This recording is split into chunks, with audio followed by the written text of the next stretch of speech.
Adilson Silva, vem para fora.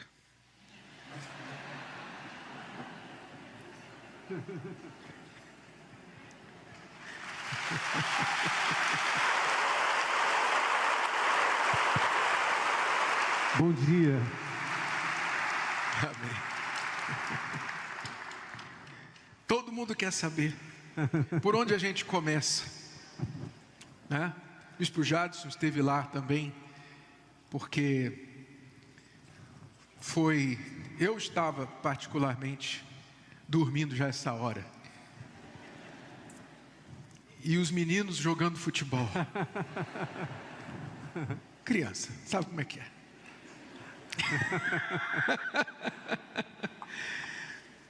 Mas foi 00:05, 00:04, mais ou menos, que quando ele caiu no campo de futebol. Mais ou menos isso, 00:03, 00:04. E aí? Nós estávamos jogando, né? Começamos 10 da noite, como jogamos todas as terças-feiras. E no último jogo, meu time tinha perdido e eu fiquei do lado de fora. Meu ganhou, né? Foi. Isso é outra parte. Mas eu não lembro. Graças a Deus. Aí, quando eu perdi, fui para o carro esperar o bispo. E no último minuto, geralmente jogamos até 00:00, mas deram mais 5 minutos. Quando deu 00:03, 00:04, o bispo Adilson caiu. E um pastor que estava perto chamou: o senhor está sentindo bem? Só que ele não tinha respostas. Aí correram para o carro e falaram: Bispo Adilson está passando mal. E eu corri. Quando nós chegamos lá, assim, o Bispo Adilson primeiro teve uma convulsão, depois começou a perder a cor, e começou a mudar de cor, começou a ficar roxo muito rápido. Então foi orientado nós ligarmos para a ambulância, só que ia demorar muito, e nós não sabíamos onde tinha um hospital mais perto. E naquela agitação, nós falamos: vamos colocar no carro e vamos levar. Quando falamos vamos levar, colocar o carro aqui dentro do campo, uma pessoa que não é da igreja ouviu, e nós pegamos o carro e saímos. E essa pessoa pulou na porta do carro, e tinha uma UPA perto do campo, que é nova lá, e ninguém sabia, bem perto, menos de 1 minuto. E o rapaz foi do lado de fora. O Lucas, filho do bispo, estava no banco da frente, eu mais um pastor no banco de trás, e não tinha nenhuma resposta. A gente orando, todo mundo orando. Jesus não deixa ele ir, não leva ele, tenha misericórdia, age aqui, todo mundo orando. E ele foi desfalecendo, ele foi assim, ficando numa situação que todo mundo dizia: morreu. E o rapaz pulou na porta, foi do lado de fora agarrado, e o rapaz falou: vira à direita, vira à direita, vira à direita, 3 vezes, e nós chegamos na UPA em menos de 1 minuto, só que já tinha ficado 8 minutos no campo. Nós chegamos na UPA, fomos atendidos na hora.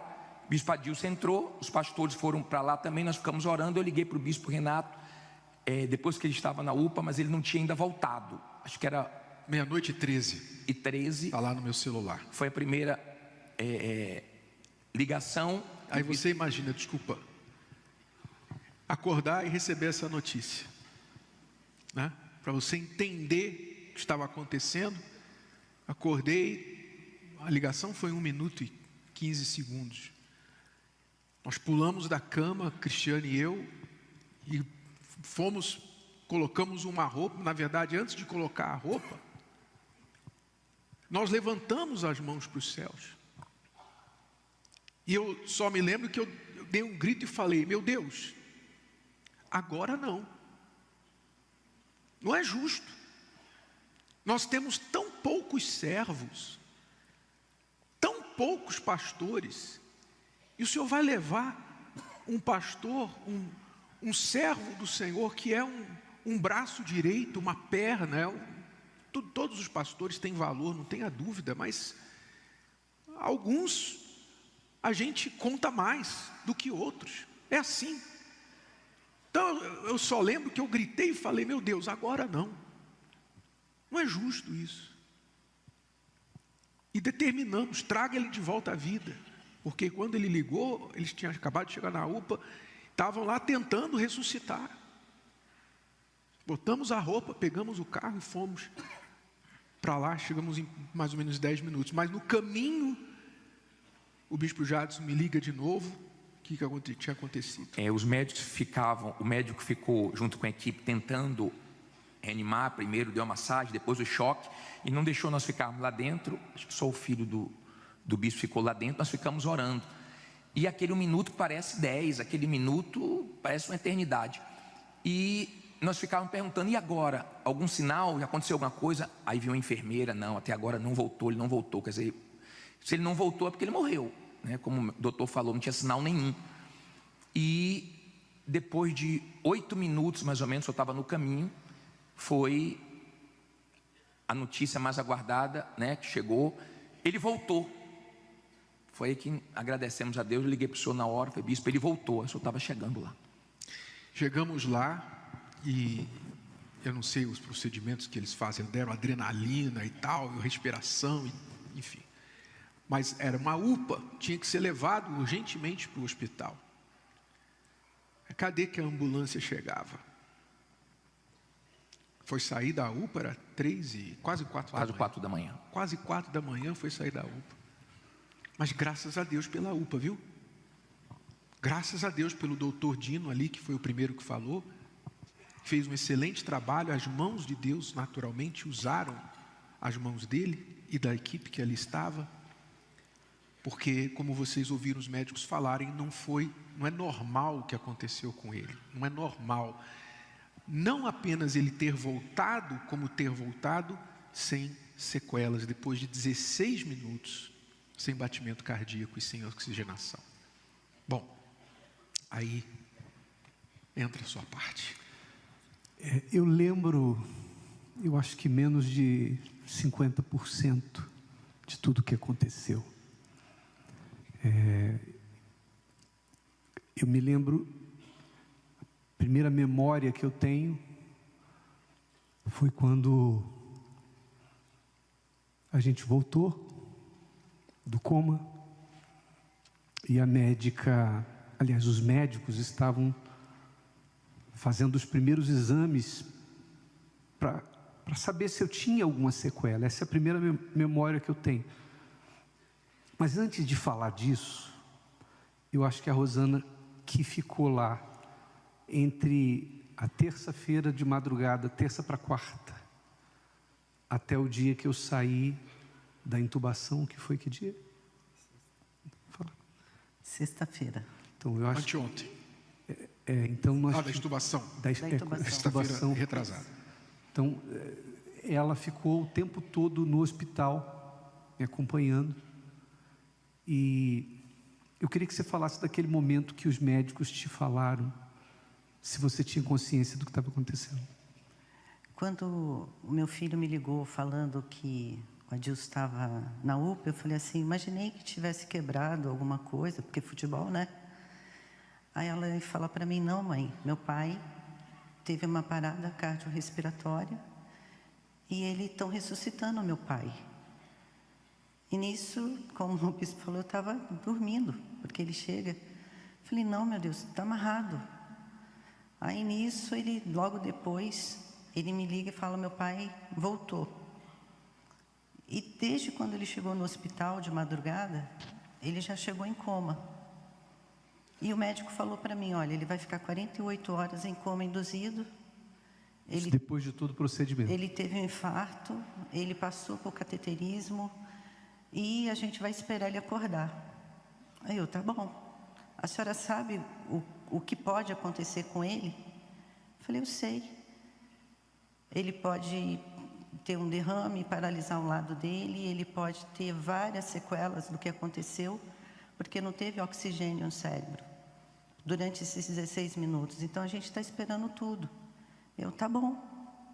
Então os médicos falavam e eu ia para os pés do Senhor Jesus, cobrando de Deus isso. Eu ouvia, mas eu clamava a Deus: Deus, eu não aceito sequelas. E várias vezes.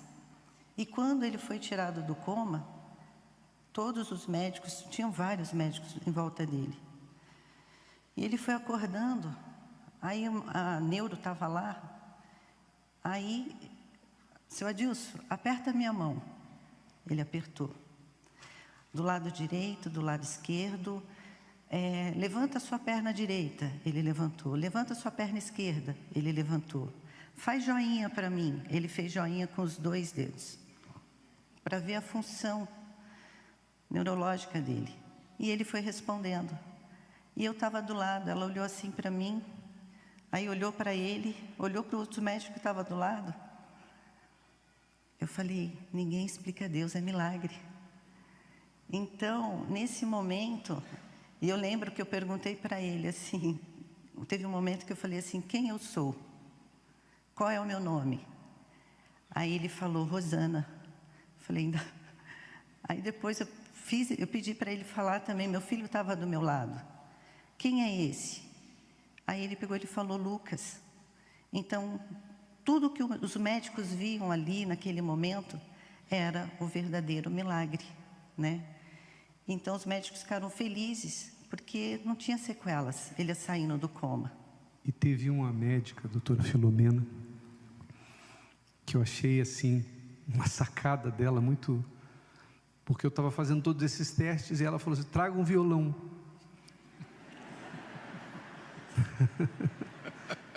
Realmente, eu acho que não tinha teste mais confiável, porque música é matemática, música é memória,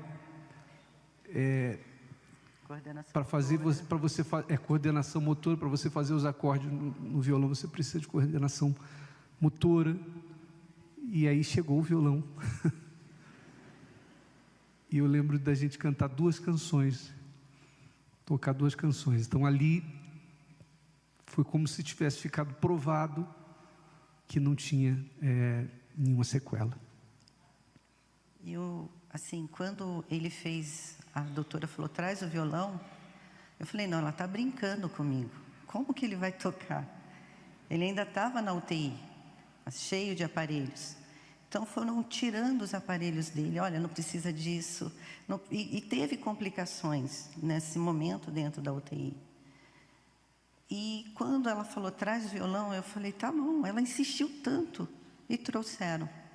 Aí nisso, dei o violão para ele, tem ainda até vídeo e foto, mostrando esse momento, ele tocando e ele cantando. E não errou a letra da música, não perdeu o tempo da música, foi tudo assim, milagre. Fato é isso, milagre. O nosso Deus é esse Deus, né? Agora, se o senhor me permite, eu acho que todo mundo tem a curiosidade para saber onde eu fui. O que eu vi e o que eu ouvi nesses 16 minutos em que estive morto. E eu vou dizer para vocês, eu não vi nada. Nada. E se vi, não lembro. Porque se eu não tenho memória do futebol e de coisas que aconteceram depois, imagine do que aconteceu. Se vi, não lembro, mas se alguém esperar, eu sei que tem gente que tem experiência semelhante e relata que viu anjos, demônios, o céu. Não vi. Mas o que eu queria falar para você, vou até pegar aqui o papel, porque as passagens bíblicas estão aqui. O que eu queria falar para você é o seguinte: o que eu vi, isso é o que eu vi, mas eu não vi enquanto eu estive em coma. Eu vi, ou eu refleti, quando eu voltei do coma. Aliás, quando eu tive consciência, porque quando eu voltei do coma, tem muitas coisas que eu ainda não lembro. Eu sei porque me contam. Mas, dias antes disso tudo acontecer, eu e a Rosana firmamos um propósito de oração. nós estávamos todos os dias, porque ela lê a Bíblia, eu leio a Bíblia, mas a gente firmou um propósito de lermos a Bíblia juntos. Eu e ela líamos as mesmas coisas e orávamos. Dias antes a gente começou esse propósito.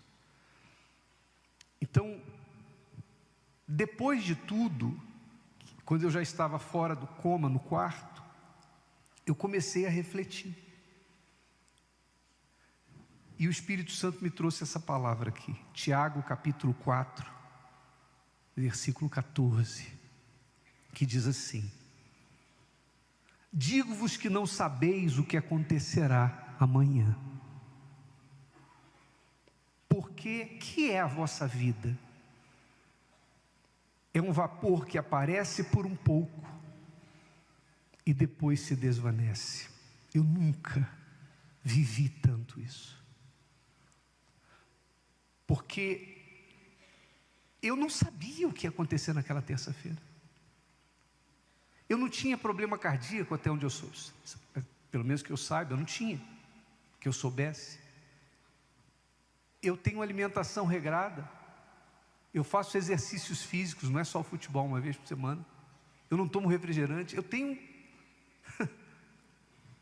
E quando você faz tudo isso, você pensa, não, eu estou cuidando de mim.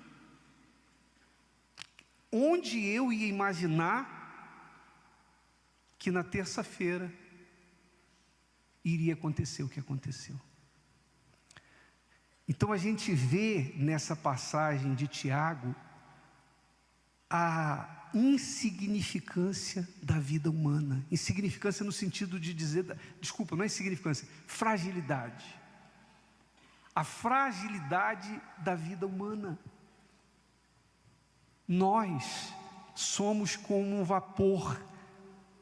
A nossa vida é como um vapor que aparece por um pouco. Passou. E o que isso serve para você? Para mim serviu e serve para você. Se acontecer com você hoje, e aí? Porque Deus quis que eu voltasse. Eu não vi porta dourada, eu não vi anjo, mas eu tenho certeza, absoluta certeza, de que se eu não voltasse, eu estaria com Deus. Não pela minha justiça, embora a gente procure andar em justiça todos os dias praticando a palavra, mas porque antes da morte eu aceitei a salvação que Jesus me ofereceu. A pergunta é: você já aceitou? Ou você é aquela pessoa que, por exemplo, está aqui e diz assim: amanhã eu me batizo, depois eu abandono a amante, depois eu vou largar os vícios, uma hora eu me entrego, não, vai chegar a hora que eu vou me consertar, Deus, eu ainda vou me consertar. Será que vai dar tempo? Você não sabe. Ninguém sabe o dia de amanhã. E se você fica protelando, deixando para depois, entregar a sua vida ao Senhor Jesus, se batizar, se converter, não é se batizar para virar um religioso. O batismo, quando a gente se batiza, a gente está dizendo para Deus o seguinte: reconheço que sozinho não posso ser salvo. A minha justiça por si só não é suficiente. Então, eu aceito o que o Senhor pagou para mim. E a partir daí, você passa a viver uma vida em novidade de vida. Então, consulte a sua vida e veja se você hoje... Você está preparado para isso?